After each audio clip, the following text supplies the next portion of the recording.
But what they did before he got there, I guess that's why he got there. And electricity prices are 64% higher. The United Kingdom produces just 1/3 of the total energy from all sources that it did in 1999. Think of that, 1/3. And they're sitting on top of the North Sea, one of the greatest reserves anywhere in the world, but they don't use it. And that's one reason why their energy has reached catastrophically low levels with equally high prices. High prices, very low levels. Think of that, 1/3. And you're sitting on top of the North Sea. And they like to say, well, you know, that's depleted. It's not depleted. It's got 500 years. They haven't even found the oil. The North Sea is incredible. They don't let anybody drill. Environmentally, they don't let them drill. They make it impossible for the oil companies to go. They take 92% of the revenues. So the oil companies say, we can't do it. They came to see me. Is there anything you can do? I want Europe to do great. I want UK to do great. They're sitting on one of the greatest energy sources in the world, and they don't use it. In fact, their electricity prices have soared 139%. There are windmills all over Europe. There are windmills all over the place, and they are losers. One thing I've noticed is that the more windmills a country has, the more money that country loses and the worse that country is doing. China makes almost all of the windmills, and yet I haven't been able to find any wind farms in China. Did you ever think of that? It's a good way of looking at it. They're smart. China's very smart. They make them, they sell them for a fortune. They sell them to the stupid people that buy them, but they don't use them themselves. They put up a couple of big wind farms, but they don't use them. They just put them up to show people what they could look like. They don't spin, they don't do anything. They use a thing called coal, mostly. But China goes with the coal, they go with oil and gas. They're starting to look at nuclear a little bit, and they're doing just fine. They make a fortune selling the windmills, though, and I think really that's one that they wouldn't be surprised if it stopped. They are shocked that it continues to go. They're very friendly with me. They're shocked that people continue to buy those damn things. They killed the birds. They ruin your landscapes. Other than that, I think they're fabulous, by the way. Stupid people buy them.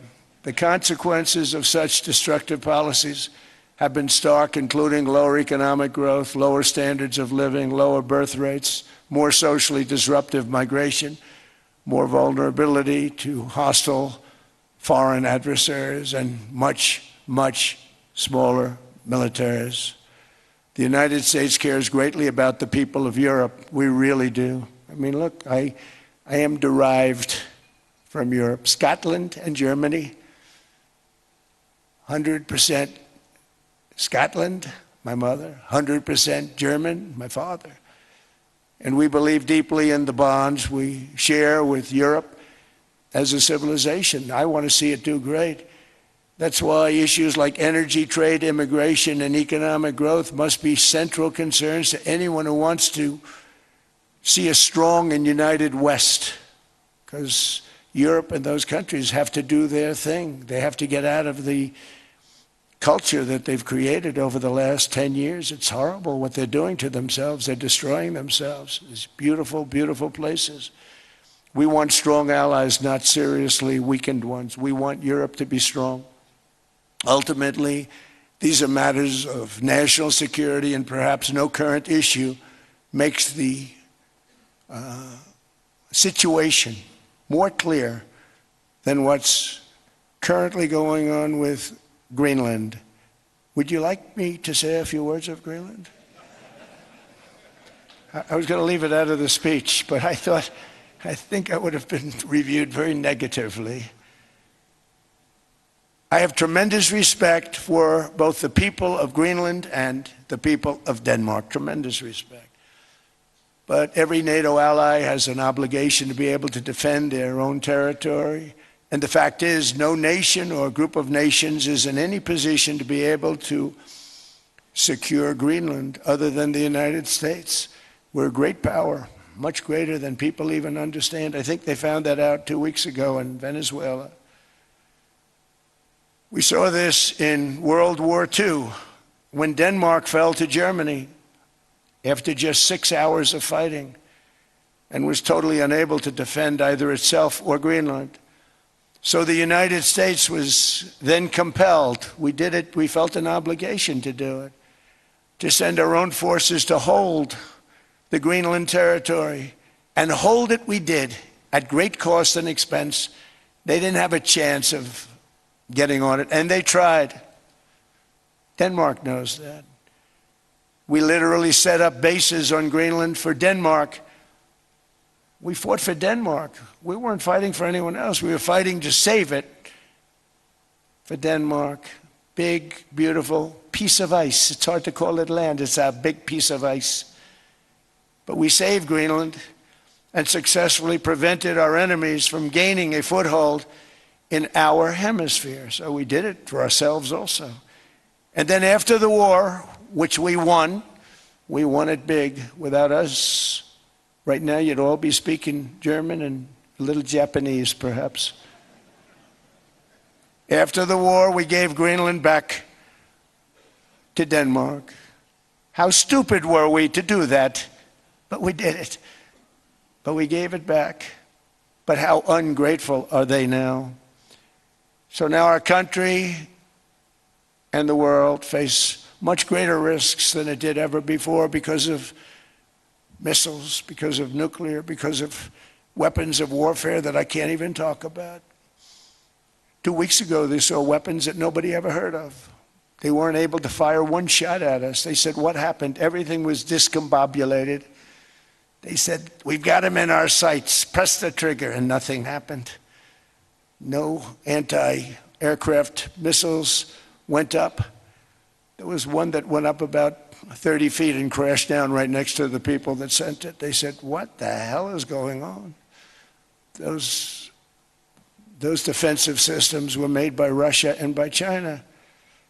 So they're going to go back to the drawing boards, I guess. Greenland is a vast, almost entirely uninhabited and undeveloped territory.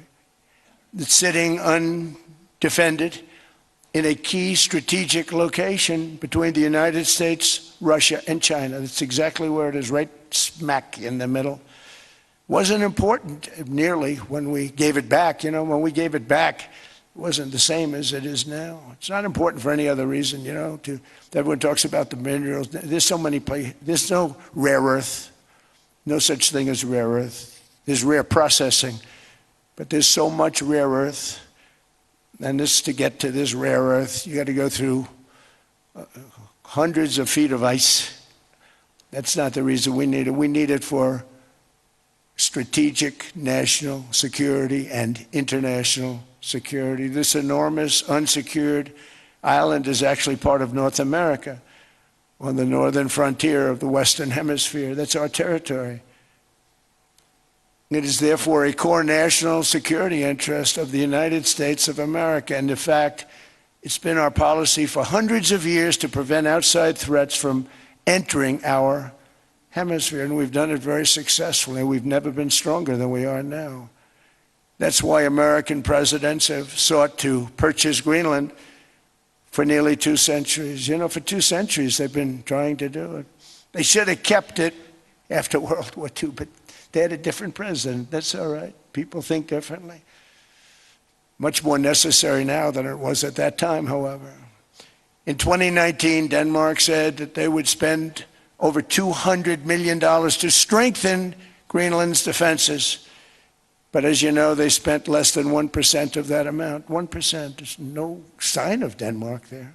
And I say that with great respect for Denmark, whose people I love, whose leaders are very good. It's the United States alone that can protect this giant mass of land, this giant piece of ice, develop it and improve it and make it so that it's good for Europe and safe for Europe and good for us.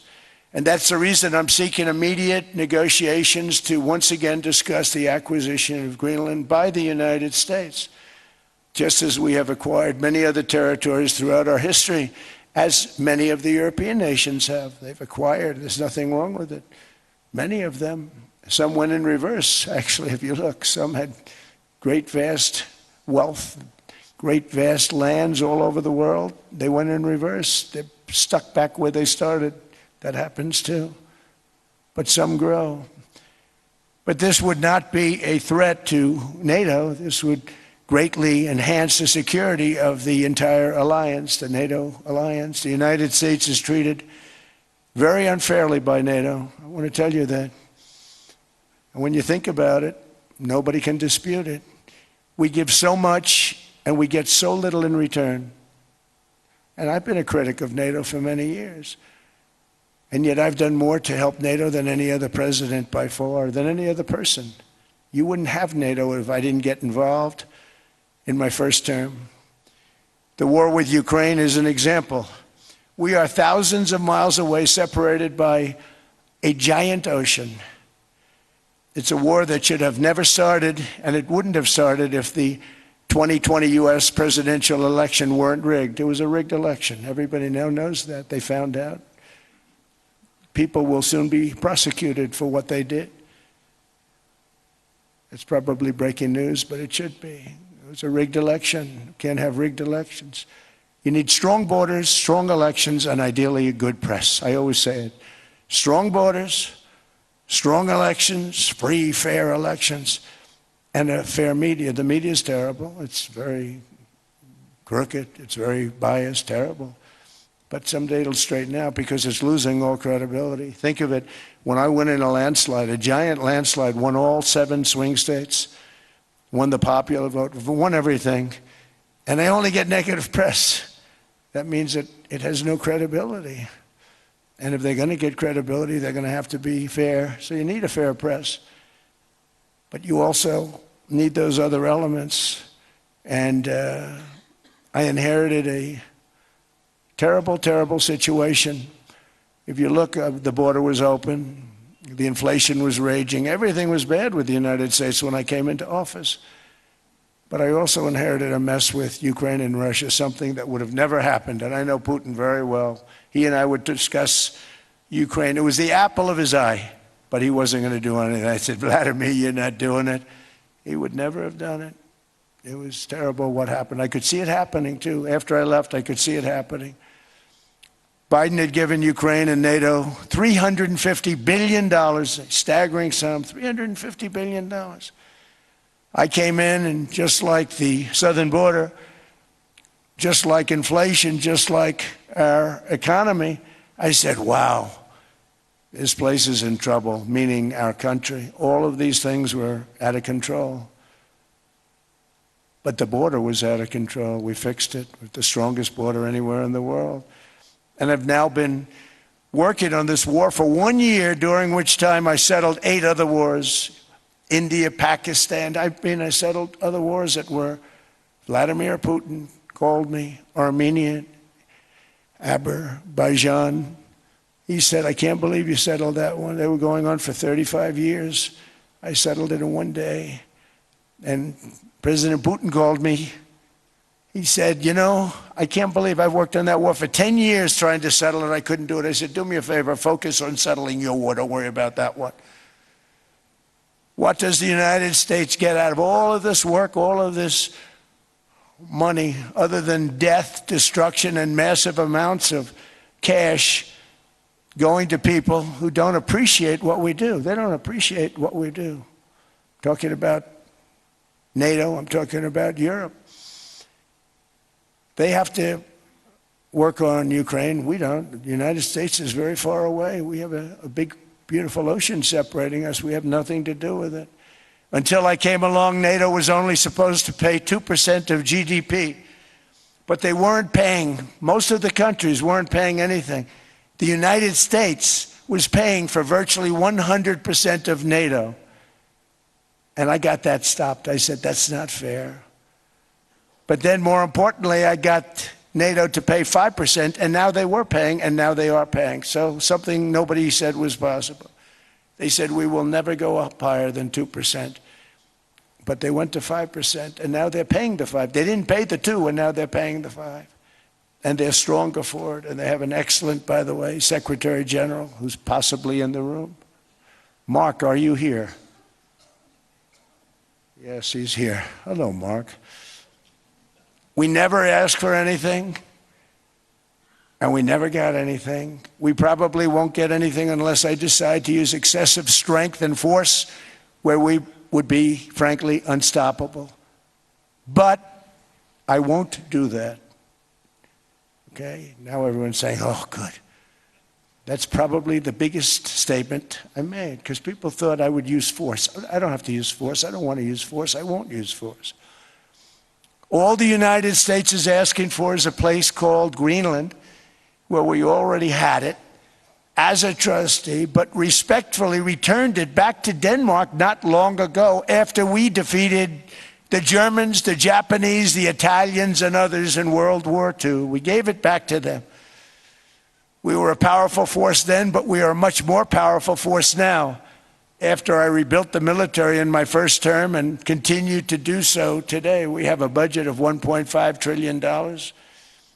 We're bringing back battleships. The battleship is 100 times more powerful than the great battleships you saw in World War II, those great, big, gorgeous ships, the Missouri, the Iowa, the Alabama. Because I thought maybe we could take them out of mothballs. They said, no, sir, these ships are 100, think of that, 100 times more powerful than those big, magnificent pieces of art that you saw so many times ago, that you still see on television. You say, wow, what a force. 100 times, each ship 100 times more powerful than the big battleships of the past. So that was the end of the mothball story.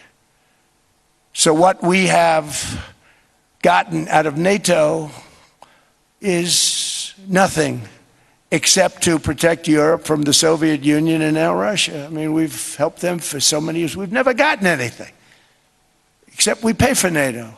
And we paid for many years until I came along. We paid for, in my opinion, 100% of NATO because they weren't paying their bills. And all we're asking for is to get Greenland, including right title and ownership, because you need the ownership to defend it. You can't defend it on a lease. Number one, legally it's not defensible that way, totally. And number two, psychologically, who the hell wants to defend a license agreement or a lease, which is a large piece of ice in the middle of the ocean where, if there is a war, much of the action will take place on that piece of ice. Think of it. Those missiles would be flying right over the center of that piece of ice. All we want from Denmark for national and international security and to keep our very energetic and dangerous potential enemies at bay is this land on which we're going to build the greatest golden dome ever built. We're building a golden dome that's going to, just by its very nature, going to be defending Canada. Canada gets a lot of freebies from us, by the way. They should be grateful also, but they're not. I watched your Prime Minister yesterday. He wasn't so grateful. But they should be grateful to us. Canada lives because of the United States. Remember that, Mark, the next time you make your statements. What we did for Israel was amazing, but that's nothing compared to what we have planned for the United States, Canada, and the rest of the world. We are going to build a dome like no other. We did it for Israel. And by the way, I told Bibi, stop taking credit for the dome. That's our technology. That's our stuff. But they had a lot of courage, and they were good fighters, and they did a good job, and we wiped out the Iran nuclear threat like nobody can believe. Nobody's ever seen anything like it. That, Venezuela, taking down Soleimani, wiping out al-Baghdadi when he tried to reinstitute ISIS. We did a lot. I did a lot of big things, all perfectly executed. Everyone was perfectly executed. Somebody told me that, a military expert told me, sir, everything you've done has been perfectly executed. I said, I know. So other presidents have spent, whether foolishly or not, trillions and trillions of dollars on NATO, and gotten absolutely nothing in return. We've never asked for anything. It's always a one-way street. Now they want us to help them with Ukraine. And we say, we're going to. I'm really helping, not even them. I want to see, last week, if you saw, it was 10,000 soldiers, but last month it was 31,000 soldiers died. 31,000. That's this room times, the number of people in this room times 30. Think of it. 30,000 soldiers died in 1 month. The month before it was 27,000. The month before that it was 28,000. The month before that it was 25,000. It's a bloodbath over there. And that's what I want to stop. It doesn't help the United States, but these are souls. These are young people. Look like you, look like some of you right in the front row. They go to war, their parents are so proud. Oh, there he goes, comes back. 2 weeks later, they get a call, your son's head's been blown off. I want to stop it. It's a horrible war. It's the worst since World War II. They keep going, they'll exceed World War II. The numbers are staggering, how many people they've lost. They don't want to talk about it. Ukraine and Russia lost just tremendous amounts. And I'm dealing with President Putin, and he wants to make a deal, I believe. I'm dealing with President Zelensky, and I think he wants to make a deal. I'm meeting him today. He might be in the audience right now. But they got to get that war stopped because too many people are dying, needlessly dying. Too many souls are being lost. It's the only reason I'm interested in doing it. But in doing it, I'm helping Europe, I'm helping NATO, and I've until the last few days when I told them about Iceland, they loved me. They called me daddy, right, last time. A very smart man said, he's our daddy. He's running it. I was like running it. I went from running it to being a terrible human being. But now what I'm asking for is a piece of ice, cold and poorly located, that can play a vital role in world peace and world protection. It's a very small ask compared to what we have given them for many, many decades. But the problem with NATO is that we'll be there for them 100%. But I'm not sure that they'd be there for us. If we gave them the call, gentlemen, we are being attacked. We're under attack by such and such a nation. I know them all very well. I'm not sure that they'd be there. I know we'd be there for them. I don't know that they'd be there for us. So with all of the money we expend, with all of the blood, sweat, and tears, I don't know that they'd be there for us. They're not there for us on Iceland, that I can tell you. I mean, our stock market took the first dip yesterday because of Iceland. So Iceland's already cost us a lot of money. But that dip is peanuts compared to what it's gone up. And we have an unbelievable future in that stock. That stock market is going to be doubled. We're going to hit 50,000, and that stock market's going to double in a relatively short period of time because of everything that's happening. But this is a good example. After giving NATO and European nations trillions and trillions of dollars in defense, they buy our weapons. We make the greatest weapons in the world, but now we're going to make them faster, much faster. You saw that. I put a cap on the salaries, and I put no buybacks, no stock buybacks, no various other things that they were doing. I mean, they were making $50 million, but it would take them 3 years to give you a Patriot missile. I said, that's not good. My chauffeur can do a better job than that, and he makes slightly less than 50. They make big salaries. If they're going to make those big salaries, they're going to have to produce a lot faster. The good news is we have the greatest equipment in the world. Now we're going to start making it a lot faster. They're going to build additional plants. And all of the money that goes into stock buybacks is going to go into building plants. We're not allowing stock buybacks by defense companies any longer. They're going to build new plants to make Tomahawks, Patriots. We have the best equipment, F-35s. F-47, the new one just coming out. They say it's the most devastating plane, fighter jet ever. Who knows? They called it 47. If I don't like it, I'm going to take the 47 off it. I wonder why they called it 47. We'll have to think about that. But if I don't like it, I'm going to take that 47 off. But it's supposed to be the stage 6. It's supposed to be the first stage 6 plane, undetectable, like our B-2 bombers were undetectable. They flew right over Iran. They were undetectable. And they did their job, and they got the hell out of there. So we want a piece of ice for world protection, and they won't give it. We've never asked for anything else, and we could have kept that piece of land, and we didn't. So they have a choice. You can say yes, and we will be very appreciative, or you can say no, and we will remember. A strong and secure America means a strong NATO, and that's one reason why I'm working every day to ensure our military is very powerful, our borders are very strong, and above all, our economy is strong because national security requires economic security and economic prosperity, and we have the greatest that we've ever had.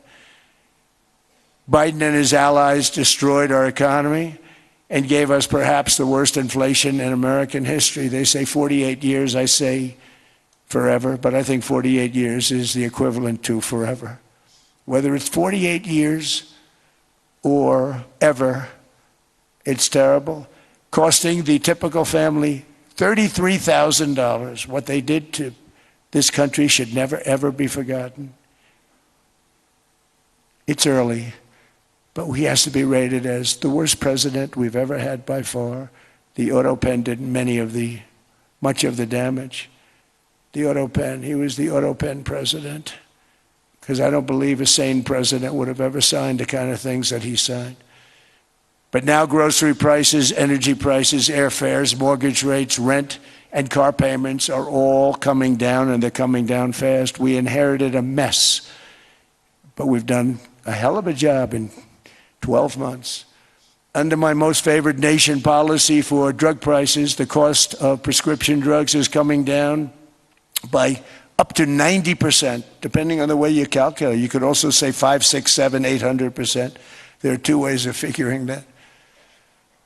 But we have a favored nations policy that every president wanted, no president was able to get. I got it, and other nations approved it. And I had to use tariffs in order to get it because they said, no way.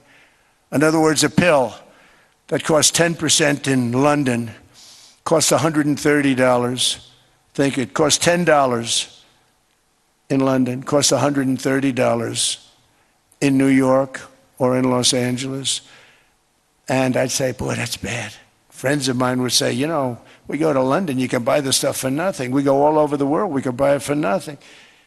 Because basically America was subsidizing every nation in the world because presidents allowed them to get away with it. It became very tough. So when I called up Emmanuel Macron, I watched him yesterday with those beautiful sunglasses. What the hell happened? But I watched him sort of be tough. But he was at $10 for a pill. And I said, Emmanuel, and I have all the big pharmaceutical companies are in total agreement. It wasn't easy, by the way. They're tough, smart. They've been getting away with the scam for a long time. But they gave it up. But they said, you'll never get the countries to approve it. I said, why is that? Because they won't. They always said, we're not paying any more. Get the rest for the United States. So over the years, they stayed the same. We just went up, up, up. And I mean, we would pay 13, 14, 15 times more than certain countries would. So I said, no, they'll approve it 100%. Sir, you'll never get them to approve it. I said, I guarantee you. But I actually sided with Emmanuel, who probably is in the room too. And I like him. I actually like him. Hard to believe, isn't it? And I said, Emmanuel, you're going to have to lift the price of that pill to $20, maybe $30. Think of that. That means it's a doubling of prescription drugs. Might be a tripling, might be a quadrupling. It's not easy. No, no, no, Donald, I will not do that. I said, yes, you will, 100%. He said, no, no, no. You're asking me to double. I said, Emmanuel, you've been taking advantage of the United States for 30 years with prescription drugs. You really should do it, and you will do it, I have no doubt. In fact, I am 100% sure you're going to, no, no, no, I will not do it. Because he has to, in all fairness to him, he has to double or triple. Because the world being a bigger place than the United States, it's not that you meet in the middle. You just have to go up some, and we come down a lot. They go up a little, we come down a lot. So we're at $130, they're at 10. So they may have to go to 20 or 30. No more than that. I said, Emmanuel, you're going to be doubling or tripling? No, no, no. I said, here's the story, Emmanuel. The answer is you're going to do it, you're going to do it fast. And if you don't, I'm putting a 25% tariff on everything that you sell into the United States and a 100% tariff on your wines and champagnes. And that's about 10 times more than what I'm requesting. And you're going to do it. I don't want to go public with it, but you may make me do that. No, no, Donald, I will do it. I will do it. It took me, on average, 3 minutes a country, saying the same thing. You will do it. They all said, no, no, no, I will not do it. You're asking me to double the cost of prescription. I said, that's right, because you've been screwing us for 30 years. And they said, we will not do it. I said, that's all right. On Monday morning, we're putting a 25, 30, 50. I gave different numbers for different countries. This is also national security we're talking about. Not fair. We're not going to subsidize the whole world. And every one of those countries have agreed to do it. So one of the biggest things that I've done is the fact that we have now most favored nation. We will pay whatever the lowest price is in the entire world. So our drug prices are going to be coming down by staggering 90%. Again, you could say 1,000%, 2,000%. Depends on the way you want to figure it. But we'll go with the way the fake news likes it better because it sounds, can you imagine a 90% reduction sounds much worse. But drug prices are going to be coming down tremendously in all the nations, and I appreciate them doing it. But they did it, in all fairness, without tariffs. I wouldn't have been able to get it done. After declining $3,000 under Biden, real incomes are up in the United States by $2,000, $3,000, and even $5,000 and more. Home ownership has always been a symbol of health and vigor of American society, but that goal fell out of reach for millions and millions of people in the Biden era because interest rates went up so high. Today, I'm taking action to bring back this bedrock of the American dream. In recent years, Wall Street giants and institutional investment firms, many of you are here, many of you are good friends of mine, many of you are supporters. Sorry to do this to you, I'm so sorry. But you've driven up housing prices by purchasing hundreds of thousands of single-family homes, and it's been a great investment for them.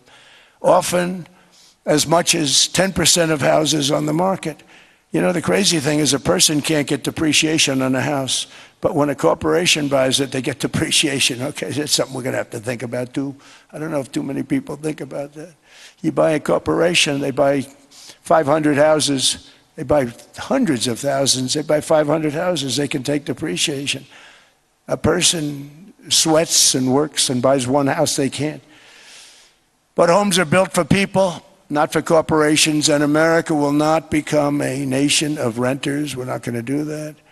That's why I have signed an executive order banning large institutional investors from buying single-family homes. It's just not fair to the public. They're not able to buy a house. And I'm calling on Congress to pass that ban into permanent law, and I think they will. One of the biggest barriers to saving for a down payment has been surging credit card debt. The profit margin for credit card companies now exceeds 50%, one of the biggest. And they charge Americans interest rates of 28%, 30%, 31%, 32%. Whatever happened to usury? So to help our citizens recover from the Biden disaster, all caused by this horrible president, just horrible president, I'm asking Congress to cap credit card interest rates at 10% for 1 year.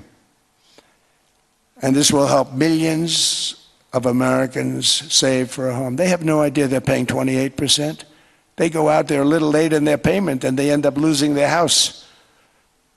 It's terrible. To unleash innovation in savings and financing, I'm also working to ensure America remains the crypto capital of the world. And to that end, last year I signed the landmark Genius Act into law. Now Congress is working very hard on crypto market structure legislation, Bitcoin, all of them, which I hope to sign very soon, unlocking new pathways for Americans to reach financial freedom. And I did it for two reasons. Number one, I thought it was politically good, and it was. I got tremendous political support. But more importantly, China wanted that market too. It's just like they want the AI. And we've got that market, I think, pretty well locked up. If I didn't do it, Biden was totally against it until before the election, when they realized that, there were millions of people voting against him over crypto. And all of a sudden they loved it very much, but it was too late. They blew it. But it is politically popular, but it's much more importantly, we have to make it so that China doesn't get the hold of it. And once they have that hold, we're not going to be able to get it back. So I'm honored to have done it. Finally, I've instructed government-backed institutions to purchase up to $200 billion in mortgage bonds to bring down interest rates. And I'll be announcing a new Fed chairman in the not-too-distant future. I think he'll do a very good job. See, I gave away some of it. I did give that away. So we have something, got something, but somebody that's very respected. They're all respected. They're all great. Everyone that I interviewed is great. Everyone could do, I think, a fantastic job. Problem is they change once they get the job. They do. They're saying everything I want to hear, and then they get the job. They're locked in for 6 years. They get the job, and all of a sudden, let's raise rates a little bit. I call them, sir, we'd rather not talk about this. It's amazing how people change once they have the job, but it's too bad. Sort of disloyalty, but they got to do what they think is right. We have a terrible chairman right now. Jerome, too late Powell. He's always too late. And he's very late with interest rates, except before the election, he was just fine for the other side. So we're going to have somebody that's great, and we hope he does the right job. Last week, the average 30-year mortgage rate dropped below 6% for the first time in many years. Another major factor in driving up housing costs was the mass invasion of our borders. And I have to say one thing about housing, because nobody ever says this. I am very protective of people that already own a house, of which we have millions and millions and millions. And because we have had such a good run, the house values have gone up tremendously. And these people have become wealthy. They weren't wealthy. They become wealthy because of their house. And every time you make it more and more and more affordable for somebody to buy a house cheaply, you're actually hurting the value of those houses, obviously, because the one thing works in tandem with the other. And I don't want to do anything that's going to hurt the value of people that own a house, who for the first time in their lives are walking around the streets of whatever city they're in, very proud that their house is worth $500,000, $600,000, $700,000. Now, if I want to really crush the housing market, I could do that so fast that people could buy houses, but you would destroy a lot of people that already have houses. In some cases, they've mortgaged their house, and the mortgage would be very low, and all of a sudden the mortgage without any changes becomes very high, and they end up losing the house. I'm not going to hurt, and I speak with Scott, who's doing a fantastic job, and Howard, who's doing a fantastic job, and all of my people.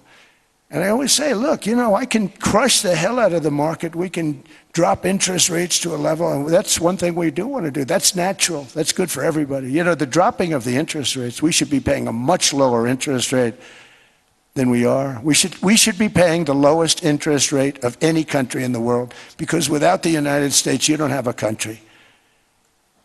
I had a case with Switzerland. We happened to be in Switzerland. Maybe I'll give you a quick story. But they were paying nothing. They make beautiful watches, great watches, Rolex, all of them. They were paying nothing to the United States when they sent their product in. And we had a $41 billion deficit. $41 billion with this beautiful place. Flew over it, isn't it nice? So I said, let's put a 30% tariff on them.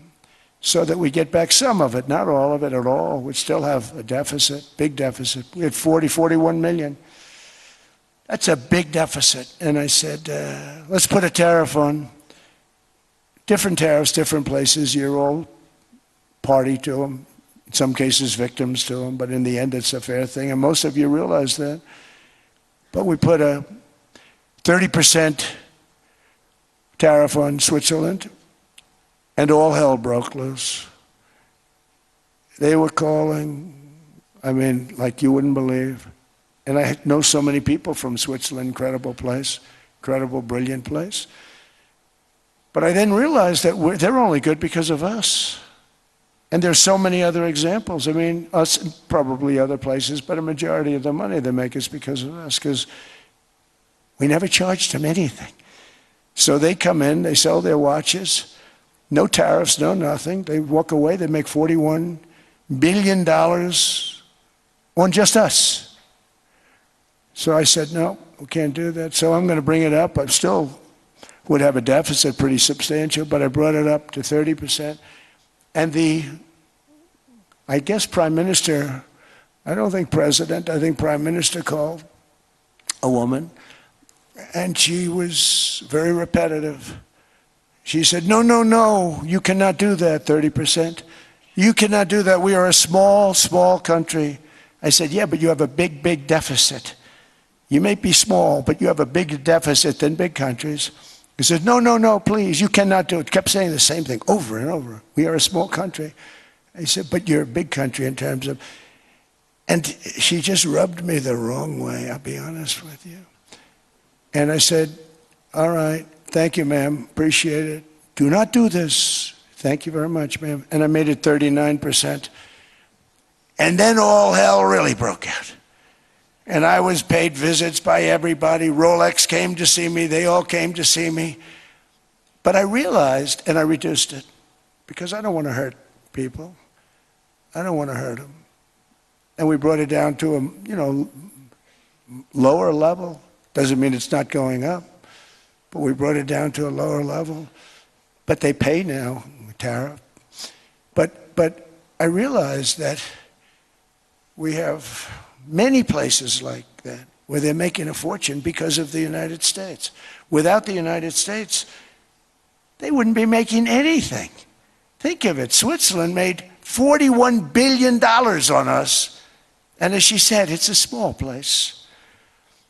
And I realized with that, I don't know, I was so, because she was so aggressive. And I realized in that conversation that the United States is keeping the whole world afloat. Many places, I could give you 6, 7 places just in the people in this little area. I know every one of them. They're looking down. They don't want to see me, and they don't want to stare me in the eyes. But they're taking advantage of, everybody took advantage of the United States. But I've been very fair, and I gave them a tariff, and it was fine. But I realized that without us, it's not Switzerland anymore. Without us, it's not any of the countries that are represented here. And we want to work with the countries. We want to work with them. We're not looking to destroy them. I could have said 39, 40%. I could have said I want a 70% tariff, then we make money with Switzerland. But Switzerland would have been probably destroyed, financially destroyed. I don't want to do that. But we should be paying the lowest interest rate of everybody. I hope Scott's listening to this, because we should be paying the lowest interest rate of everybody. Without us, most of the countries don't even work. And then you have the protection factor. Without our military, which is the greatest in the world by far, without our military, you have threats that you wouldn't believe. You wouldn't believe. You don't have threats because of us, and that's because of NATO. One other thing, and I have to say it so importantly, in the old days, and I used to say I'm the youngest in the room. Now I'm among the older. I hate to say it. I don't feel old, but I'm among the older. But I remember not long ago, 20, 25 years ago, when good news came out about, let's say, the United States. The United States had a great quarter. The United States had a great month. All the stocks went up. And that's the way it's supposed to be.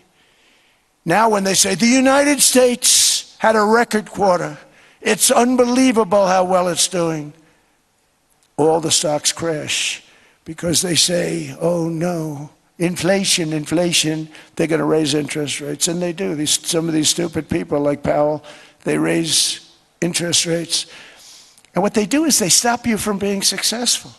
It used to be when we had a great quarter, a great month, great earnings, great anything, any good news, the stock market went up. That's the way it's going to be. We got to do that again because that's the way it should be. Now when we have a great month, they want to kill it. Like we did over 5%. People were surprised. We should do 20%. We could do 25%. When we announce good numbers, and the reason is they're so petrified of inflation. And growth doesn't mean inflation. We've had tremendous growth with very low inflation. In fact, growth can fight inflation, proper growth. So we want to get back to the days when we announce great numbers, because we're going to be announcing phenomenal. You know, all these factories that are being built at record, thousands of businesses are being built right now. Remember, $18 trillion is invested. I think the second number is 3, and that was China many years ago. Investments in the country from outside. 18 trillion, nobody's ever seen. And that's money coming in and building things, factories. Thousands of businesses are being built, thousands. Hundreds of big factories, car plants are moving back to the United States. They're coming in from Canada, they're coming in from Mexico, from Japan. Japan's coming in and building plants here in order to avoid tariffs. They're coming in from China, they're coming in from all over the world. We have more plants being built now, car plants, than we've ever had built, even in the heyday from the 1940s and 50s. And they're bigger. They don't use renovations anymore where they take an old plant, they rip it down, they build a brand new plant, super modern plant. But it's happening at levels that nobody's ever seen. In 2024, the US built less than 2 million new homes, but Biden admitted more than 8 million new migrants.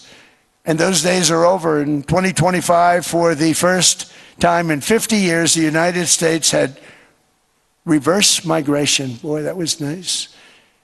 And these were criminals that were being taken out of our country because they allowed people to come into our country from jails, from gangs, drug dealers, murderers. 11,888 murderers. We've gotten most of them out. And then ICE gets beat up by stupid people from leadership in Minnesota. We actually are helping Minnesota so much, but they don't appreciate it. Most places do. You know, Washington, D.C. is the safest place now in the United States. It was a very dangerous place to walk, and now you can walk with your wife, your kids, right through the middle of the city. Right now, Washington, D.C. is as safe as it gets. It was one of the most unsafe, I had to admit. We sent in the military, the National Guard. Within 2 months, it was great. Within 3 months, it's like a really great place and a safe place and a beautiful place. It's even been cleaned up. The graffiti's gone. The fences are gone. We don't have to worry about fences anymore. All of the places, the grasses are cut and replaced with new grass in many cases. It's all going to happen in the spring. But Washington and D.C. is beautiful again, and it's safe. New restaurants are opening up. They're all closing. Now you can't get into a restaurant. Restaurants in Washington, D.C. are all opening. Memphis also, Memphis, Tennessee, New Orleans, Louisiana. We were there for 3 weeks. We've cut the crime down by 64%. Within another month, we'll have virtually no crime there. We can do that all over. We're going to help the people in California. We want to have no crime. I know Gavin was here. I used to get along so great with Gavin when I was president. Gavin's a good guy. And we're going to, if he needed it, I would do it in a heartbeat. I'd love to see. We did help them a lot in Los Angeles, a lot with the early in my term when they had some problems. But we would love to do it. I will say this, if I were a Democrat governor or whatever, I would call up Trump. I'd say, come on in, make us look good. Because we're cutting crime down to nothing. And we're taking people out, career criminals, who are only going to do bad things, and we're bringing them back to their countries. But where we've done it, it's been amazing. And we have a capacity to do it at much greater levels. We're cutting illegal aliens off welfare and other government benefits, and I have directed that starting immediately, there will be no more payments to sanctuary cities because they are really just sanctuaries for criminals. They're really protecting criminals, and those are the ones we have to get out of the country: murderers, drug dealers, the mentally insane. They emptied their mental institutions into the United States. And despite that, we have the lowest crime numbers that we've ever had in the history of the country. Just came out. But equally importantly, we're cracking down on more than $19 billion in fraud that was stolen by Somalian bandits. Can you believe that Somalian? They turned out to be higher IQ than we thought. I always say these are low IQ people. How did they go into Minnesota and steal all that money? And we have, they're pirates, they're good pirates, right? But we shoot them out of the water just like we shoot the drug boats out. They're not pirating too many boats lately, do you notice? When they go out into those boats, they want to take over a $1.5 billion tanker loaded up with oil, and they say, we're going to blow up your boat. They have powerful weapons. You hit the side of the boat, you blow the whole thing up. The insurance companies are petrified, so they say, just give them the boat, we'll give them money instead. And I don't do that. We blow them right the hell out of the water. We see them going out, we blow them out of the water. We don't have any pirates so much anymore. If we do, they won't be there long. We've cut down with the hitting of the boats that are loaded up with drugs, including submarines. Can you believe they actually buy small, they call them mini subs, very fast. They're meant for drugs. We've knocked out 2 of them. The Democrats say they were fishing. You have ruined somebody's fishing weekend, I would say. A submarine is not a fishing boat. You don't fish. But we've knocked down drugs by water, the oceans, the sea, by 97.2%. Think of that. And I actually say, who the hell are the 3%? Because I would not want to be piloting one of those boats. We knocked them down, and now we're going to start on land. We're going to knock it all out. The land is the easy part. What we did on sea is incredible, and that's our great military. The situation in Minnesota reminds us that the West cannot mass import foreign cultures, which have failed to ever build a successful society of their own. I mean, we're taking people from Somalia, and Somalia is a failed, it's not a nation. Got no government, got no police, got no military, got no nothing. And then we have this fake congressperson who they just reported is worth $30 million. You believe this? Ilhan Omar, talking about the Constitution provides me. She comes from a country that's not a country, and she's telling us how to run America. Not going to get away with it much longer, let me tell you. The explosion of prosperity and conclusion and progress that built the West did not come from our tax codes. It ultimately came from our very special culture. This is the precious inheritance that America and Europe have in common. We share it. We share it, but we have to keep it strong. We have to become stronger, more successful, and more prosperous than ever. We have to defend that culture and rediscover the spirit that lifted the West from the depths of the Dark Ages to the pinnacle of human achievement. We live in an incredible, changing period. It's an unbelievable time, but we have to take advantage of the time that we're in. In our hands are technologies that our ancestors could scarcely have. I mean, they couldn't have even dreamt some of the things that we see today. And so rapidly they're produced. I mean, AI, 2 years ago, nobody ever heard of the term, and now everybody's talking about it. And it can have some very good purpose. It could also have some dangerous purpose, and for that, we have to watch out, but some tremendous things are happening because of it. And we're leading by so much, we're doing so well. But opportunities that are bigger and grander than ever before in human history are right before us. It is the pioneers in this room, many of you in this room are true pioneers, you're truly brilliant people. Just your ability to get a ticket is brilliant because you have about 50 people for every seat. I don't know what, that's Larry.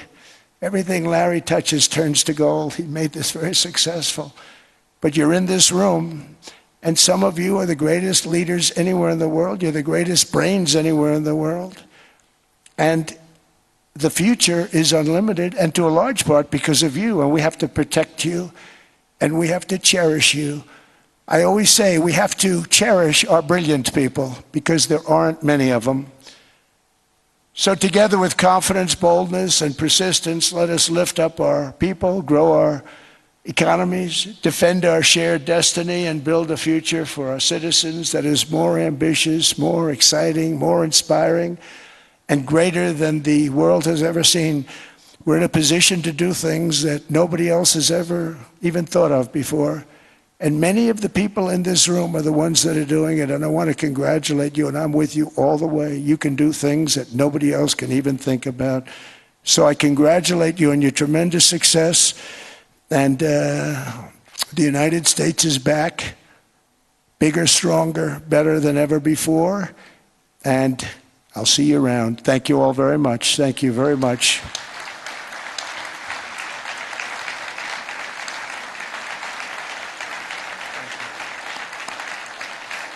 Thank you.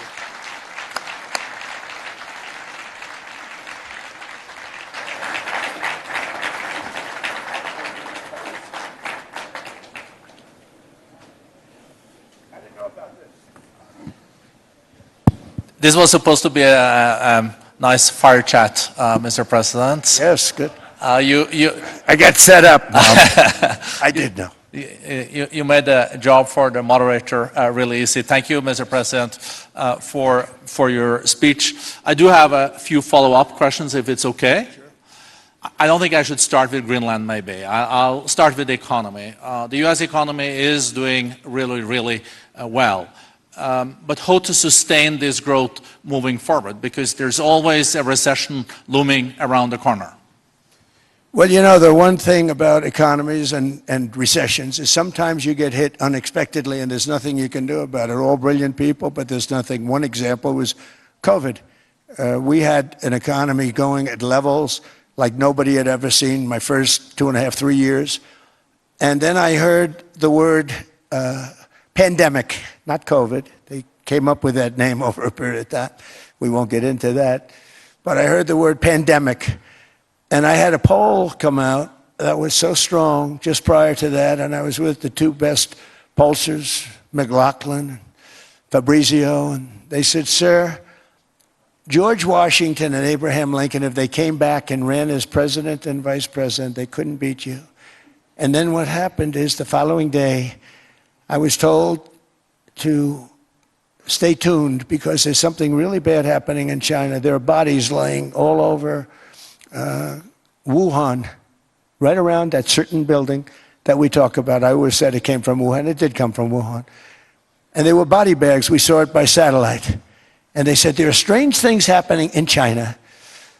And so it began. And we ended up with the COVID, and the whole world suffered. We did a phenomenal job. I don't think we got the credit we deserved. We did something that Operation Warp Speed, which some people say was one of the greatest military feats ever. We did a great job. Used our military, used a lot of people. But sometimes you get hit with things, nothing you can do. You get hit with things like that unexpectedly. And we got through it. And when I left, the stock market was higher than it was previous to the COVID coming up. And that was, I called it a great achievement. But things happen. Bad things happen. The things that we can stop are wars if we're smart. That we can stop. Those are a matter of being intelligent and having intelligent people on the other side. Because wars are the worst of all. Wars are worse than anything. But we can stop wars because that's sort of up to us. But things like dust flying in the air, wherever COVID comes from or whatever comes, sometimes you have to be a little bit lucky. But we are poised to have an economy like no other, not only in this country, but anywhere. And you know, when you hear the kind of numbers that, I can tell you that Scott Bessent was with me the other day, and he's looking at numbers. He said, I can't. And that's all he's done his whole life, pretty much your whole life. Scott, you weren't going to be a football player, I don't think. Scott was not that great at football, but he was always good at numbers, right? And he was looking at numbers. He said, I'd never seen anything like this. We're poised to do things that no other country has ever done. And, you know, luck. I hate to say it, but we need a little luck. We don't want to get hit by something that nobody could have thought. Whoever thought we were going to hit by a pandemic? You know, when I heard the word pandemic, I said, oh, that's an ancient problem. World War I, they lost 100 million people. It actually ended World War I. A lot of people don't know. The Spanish flu in World War I ended the war because all the soldiers were sick. The soldiers were so sick on both sides. And that war was raging, and they were all dying from the Spanish flu. They were sick as dogs. They couldn't fight. So, you know, you don't know how that would have turned out. But so we do, I mean, subject to that, and I always have to put a caveat in for it, but we're poised to have the greatest growth of any large country, I think any country that there's been. When you look at what's happening in the United States, it's really amazing. Thank you. One thing that maybe keeps you up at night, I know you don't sleep that much anyway, Mr. President, is the debt. The U.S. debt is high, is now the biggest expenditure on your budget. How to get out of that impasse? Well, the big thing is growth. I mean, growth is the way. If we grow like this, we go from having at $37 trillion. We go from having high debt to low debt. But we also are cutting expenses, you know, the old-fashioned way. We have extraordinary growth. I think we're going to be growing our way out. I think we're going to be paying off debt. We're taking in tremendous money from tariffs fairly. And again, I'm using them judiciously. You know, Switzerland's a case study. I could have gotten much more. I could have asked for much more. But we're using them judiciously. But I think growth, most importantly, and then cutting costs. Now, if you take a look at Minnesota, $19 billion in fraud and other things. People going to airports, they came into the country, they don't have 10 cents, and they're leaving with hundreds of thousands of cash in their bags. When we get to that, and our DOJ, Pam, and Todd, and all the people that work over there, and all of the people that work in here, I can tell you, Scott Bessent is working on that. It's a priority, right? You have your whole team. We're in there looking for where this money is coming from, how much it is. It could be more than $19 billion. Can you believe that? That's just one state. If we were able to cut out 50% of the fraud, 50%, and we should be able to do better than that, we would have a balanced budget without having to talk about even growth. So we have a lot of options, but we're working very hard on that. That's a big deal. It's not just the protests, the fake protests done by agitators and, you know, professional insurrectionists. That's what they are. They're professional troublemakers. But we are looking very strong at the money too in Minnesota and other places.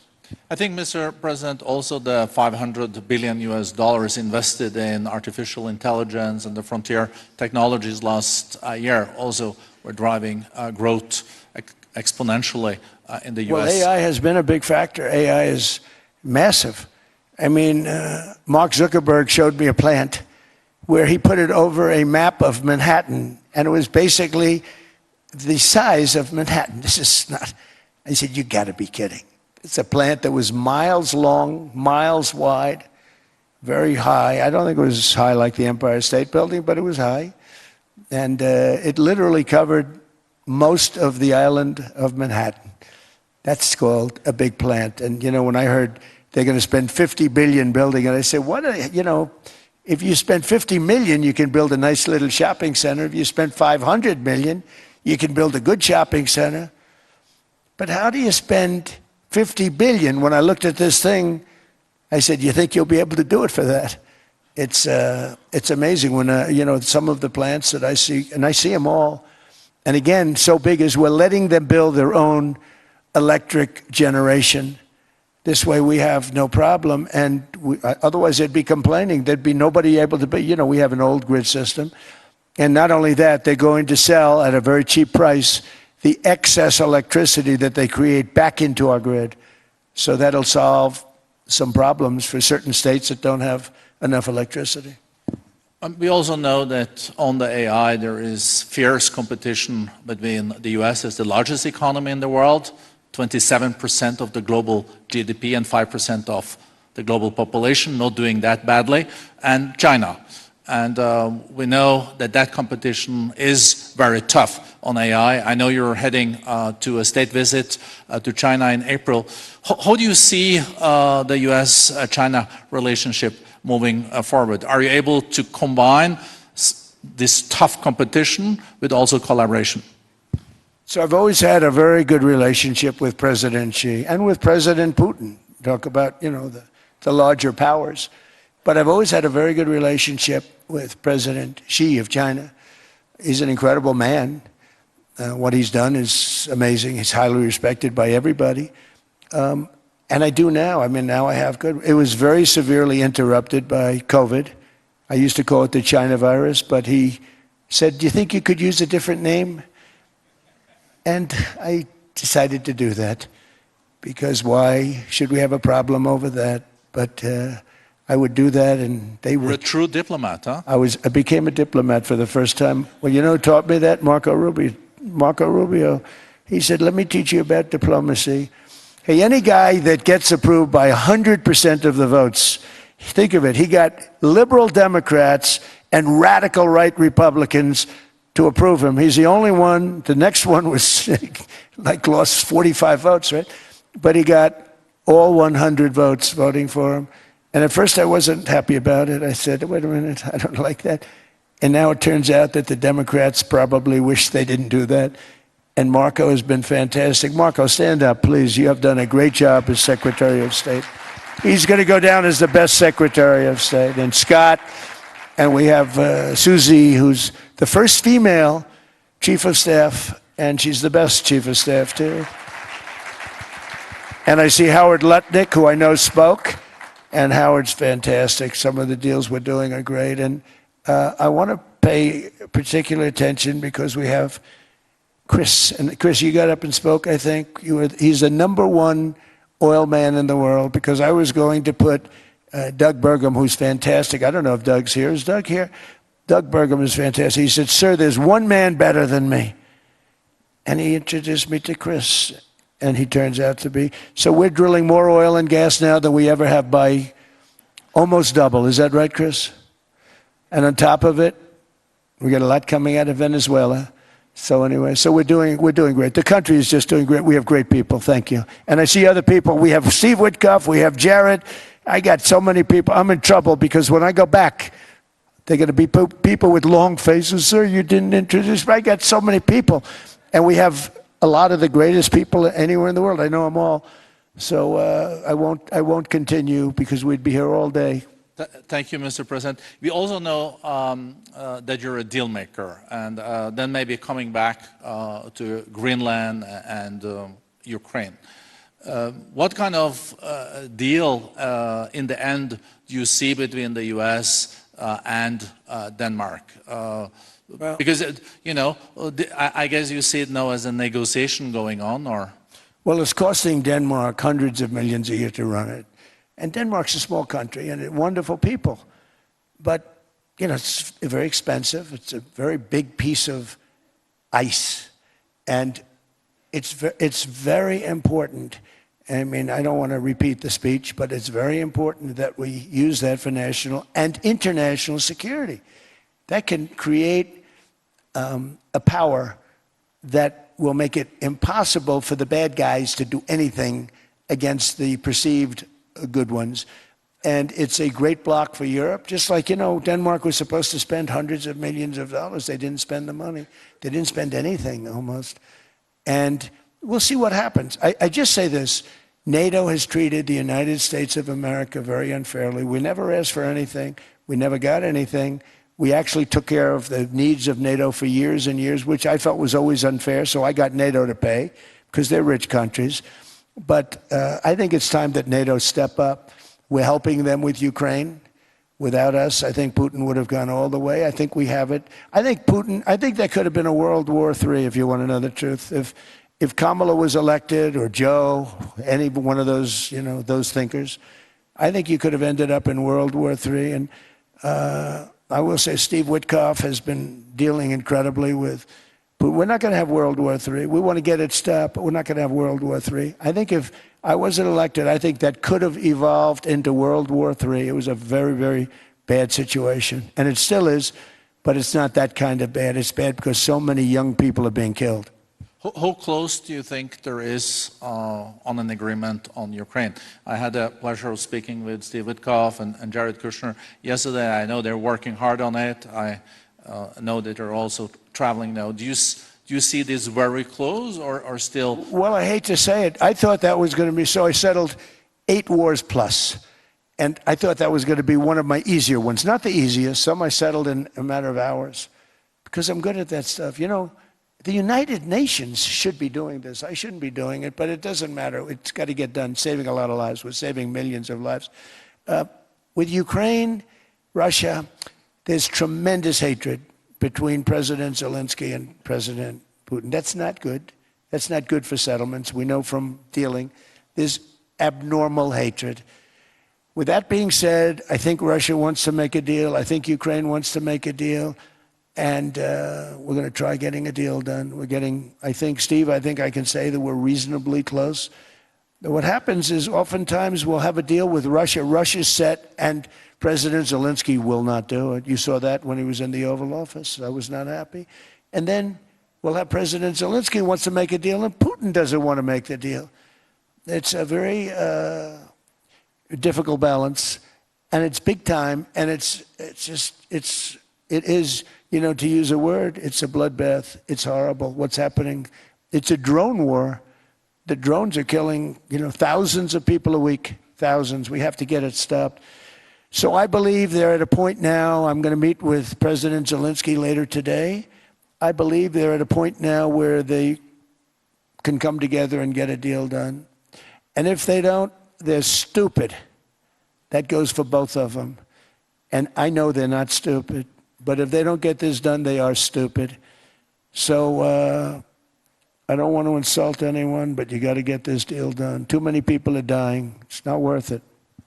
President Sisi is sitting on the first row here. He spoke earlier today and also complimented you on the Gaza deal. I think there will be a signing tomorrow. Of course, there are different views on this, but how important do you think this signing is on the Board of Peace? And do you think this is going to sustain? Do you think we now will see Gaza reconstructed and billions of US dollars invested? I do. I mean, I think we have peace in the Middle East. There are some little situations like Hamas, and Hamas has agreed to give up their weapons. Now, you know, they were born with a weapon in their hand, so it's not easy to do. When they were born with a rifle in their hand. It's not an easy thing for them, but that's what they agreed to. They've got to do it. And we're going to know, Jared, over the next 2 or 3 days, certainly over the next 3 weeks, whether or not they're going to do it. If they don't do it, they'll be blown away very quickly. They'll be blown away. You know, we have 59 countries that are part of that whole peace deal. And some of those countries aren't even they're near the Middle East, but they're not in the Middle East traditionally. And they want to come in and take out Hamas. They want to come in. They want to do whatever they can. There's a problem with Hezbollah in Lebanon, and we'll see what happens there, but that's a problem. But there are these little flames, but there's peace in the Middle East. Now, had we not gone in and knocked out with those big, beautiful, we just ordered 25 brand new ones, the latest and the greatest, the B-2 bomber. Think of them, they went in there at 2 o'clock in the morning with no moon, no light, no nothing, and every single one of those massive bombs hit its target, 100,000-pound bombs hit its target, every one of them. And then on top of it, from a submarine 300 miles away, we hit the sites with tomahawks, which is an unbelievable weapon. So, you know, we did our job. If we didn't do that, you would have never had peace in the Middle East. And the countries like Saudi Arabia, UAE, and Qatar could never have, and others could never have signed anything because you would have had this dark cloud, and the dark cloud was Iran with nuclear.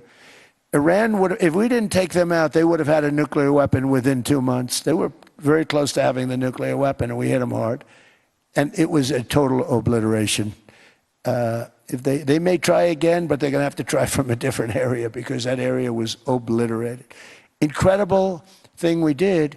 And because we did that, we were able to make peace. If we didn't do that, I would say, Jared and Steve, if we didn't do that, there was no chance of making peace because the countries I just named and other countries could have never signed off. They were afraid.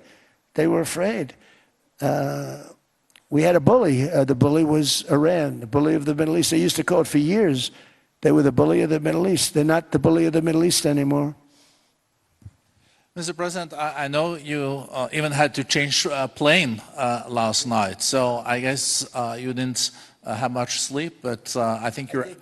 But your energy is still there. I know you have several bilateral meetings. I know you're also hosting a reception. So thank you so much for coming back to Davos. Thank you so much. It's highly appreciated. Well, thank you very much. Thank you, everybody, very much.